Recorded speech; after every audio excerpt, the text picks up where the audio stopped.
9 naga versus 9 komodo. 9 naga terdiri dari 9 pengusaha besar etnis Tionghoa, julukan yang sudah ada sejak zaman Orde Baru, yang kemudian ada pergantian nama beberapa anggotanya. Juga ada beberapa yang menolak dianggap sebagai anggota 9 naga, mungkin karena persepsi di zaman Orba negatif. Sekalipun nama-nama 9 naga bervariasi, namun menurut riset saya, inilah mereka yang dianggap sebagai 9 naga. Rangki Usman Wijaya, Sinarmas Group, Sugianto Kusuma alias Agwan, Agung Sedayu Group, Dato Sri Tahir, Mayapada Group, Antoni Salim, Salim Group, Tommy Winata, Arta Graha Group, James Riyadi, Lipo Group, Robert Budi Hartono, Jarum Group, Rusdi Kirana, Lion Air Group, Sofian Wanandi, Santini Group. 9 naga memang ditaukan kepada pengusaha besar etnis Tionghoa, makanya dipakai istilah naga sebagai makhluk langit yang terkenal di China. Naga digambarkan berbadan besar, perkasa, bisa terbang dan menyemburkan api sehingga menakutkan. Menurut saya pribadi, manfaat 9 naga hanyalah menciptakan lapangan kerja dan mempercepat pertumbuhan ekonomi bersama pengusaha besar etnis Tionghoa lainnya. Namun manfaatnya kepada kalangan minoritas lain, apakah etnis Tionghoa ataupun agama minoritas yang kadang-kala tertindas atau terdiskriminasi oleh peraturan maupun pembiaran pihak pemerintah, tidak ada. Mungkin karena 9 naga dan naga-naga lainnya merasa bahwa urusan politik dan agama bukan urusan mereka, atau mereka tidak berdaya mengubahnya, atau karena fokus mereka hanya urusan bisnis dan duit mereka saja, entahlah.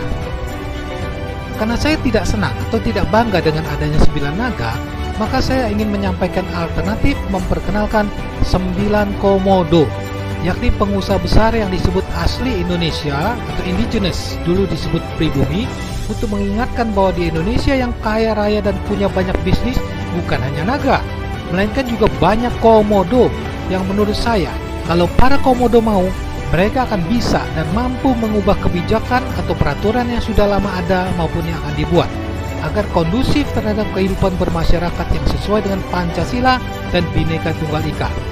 Bukan yang teoritis, tertulis, dan utopis, yang selama ini hanya jadi pajangan atau retorika belaka, melainkan sungguhan yang diterapkan secara konsekuen dan konsisten, agar sungguhan terjadi.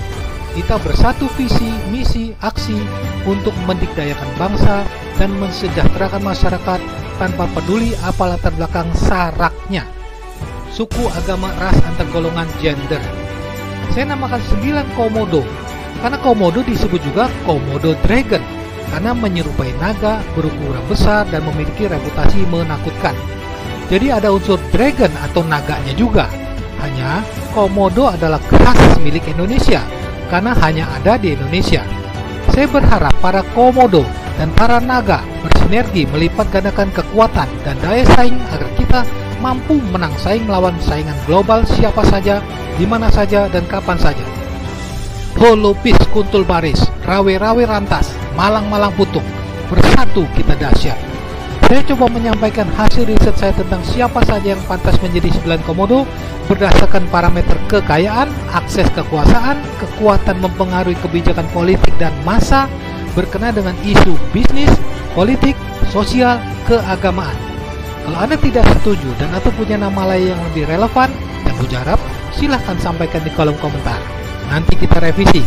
Anggap saja ini seperti open source untuk mengekspos 9 komodo sebagai mitra strategik 9 naga. Mereka adalah 1. Hashim Joyo Hadikusumo, adik Presiden RI Prabowo Subianto. Jadi tidak perlu diragukan lagi kekuatan politik dan aksesnya sekarang ke pemerintahan. Pengusaha Arsari Group, plantation, mining, finance. Harta kekayaan Hashim mencapai $685 juta atau setara 10,6 triliun menurut Forbes Agustus 2024. Muhammad Yusuf Kalla adalah seorang wirausahawan dan politisi senior Golkar. Menurut saya, JK adalah komodo yang sangat berpengaruh secara nasional. Jika tidak, bagaimana mungkin beliau bisa menjabat sebagai Wakil Presiden Indonesia ke-10 dan ke-12? Bayangkan betapa besar pengaruh kekuasaannya sebagai Ketua Dewan Masjid Indonesia 3 periode sampai sekarang. Juga Ketua Umum Palang Merah Indonesia 4 periode sampai sekarang. Laporan kekayaan penyelenggara negara tahun 2019 mencatat kekayaannya mencapai 900,8 miliar. Namun, Sebagai orang terkaya dan paling berpengaruh di Sulawesi Selatan, JK seyogianya memiliki kekayaan sebesar 13 triliun rupiah. 3. Erwin Aksa Mahmud, pengusaha Bosowa Group dan politisi Partai Golkar. Forbes mencatat kekayaannya sebesar 780 juta dolar atau setara dengan 8,9 triliun. 4. Erick Thohir, pengusaha dan pendiri Mahaka Group yang merupakan perusahaan induk dari perusahaan yang memiliki fokus pada bisnis media dan entertainment. Menteri BUMN, Erick Thohir tercatat memiliki harta sebesar 2,31 triliun berdasarkan laporan harta kekayaan penyelenggara negara Maret 2024. 5. Khairul Tanjung, memiliki Citycom yang menguasai berbagai bisnis di bidang media, keuangan, properti, retail, gaya hidup, dan hiburan. Khairul Tanjung pernah menjabat sebagai Menko Perekonomian di era Presiden Susilo Bambang Yudhoyono. Sebagai orang terkaya nomor 9 di Indonesia dengan kekayaan US dollar 5,2 miliar atau setara dengan 87,6 triliun rupiah menurut Forbes 2024.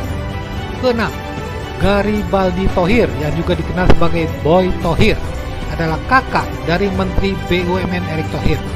Memiliki bisnis di berbagai sektor mulai dari tambang batubara hingga keuangan dan teknologi.